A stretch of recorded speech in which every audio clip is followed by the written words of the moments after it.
गुरु का स्थान सबसे ऊंचा माना जाता है। जो लोग इस बात का ध्यान नहीं रखते हैं वे कभी भी ज्ञान प्राप्त नहीं कर पाते हैं। इस संबंध में एक लोक कथा प्रचलित है। प्रचलित कथा के अनुसार पुराने समय में एक राजा को नई नई चीजें जानने का, समझने का बहुत शौक था। उसने मंत्रियों को अपने लिए एक योग्य गुरु खोजने के आदेश दिया ताकि उसे और भी नया ज्ञान मिल सके। मंत्रियों ने कुछ ही दिनों में एक श्रेष्ठ गुरु को खोज निकाला। राजा ने गुरु को प्रणाम किया और उनसे पढ़ना शुरू किया।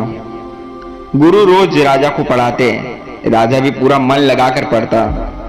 गुरु की बातों को बिल्कुल ध्यान से सुनता, समझता।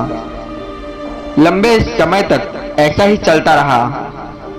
रोज गुरु आते और उसे पढ़ाते, लेकिन राजा को कोई विशेष लाभ नहीं मिल रहा था।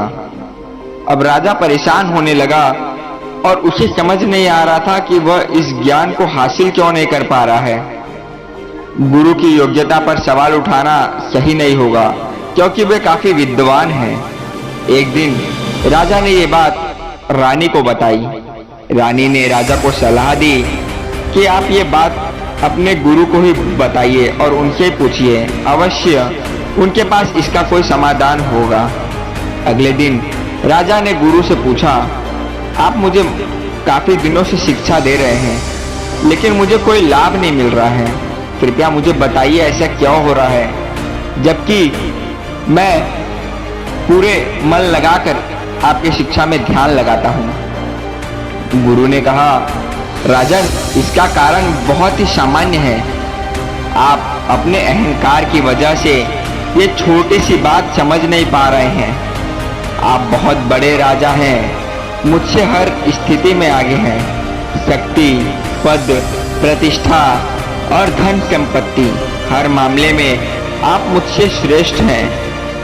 आपका और मेरा रिश्ता गुरु और शिष्य का है। गुरु हमेशा ऊंचे स्थान पर ही बैठता है, लेकिन यहाँ आप राजा होने की वजह से अपने सिंहासन पर बैठते हैं और मैं गुरु होकर भी आपके नीचे बैठता हूँ।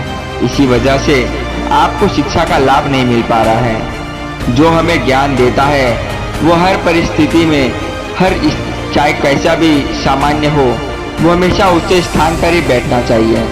वही उसके लिए योग्य होगा। अब राजा को गुरु की बातें समझ में आ गई और उसे अपनी गलती का एहसास हो गया। अगले दिन से राजा ने गुरु को बैठने के लिए एक ऊंचा स्थान दिया और स्वयं नीचे बैठने लगा। इसके बाद उसे शिक्षा का लाभ मिलना शुरू हो गया। दोस्तों, इस छोटी सी कथा की सीख यही है, जब तक कोई व्यक्ति अपने गुरु को पूरा सम्मान नहीं देता है, तब तक वह ज्ञान प्राप्त नहीं कर पाता है। गुरु हर स्थिति में पूजनीय है। गुरु का स्थान इसलिए सबसे ऊंचा माना जाता है।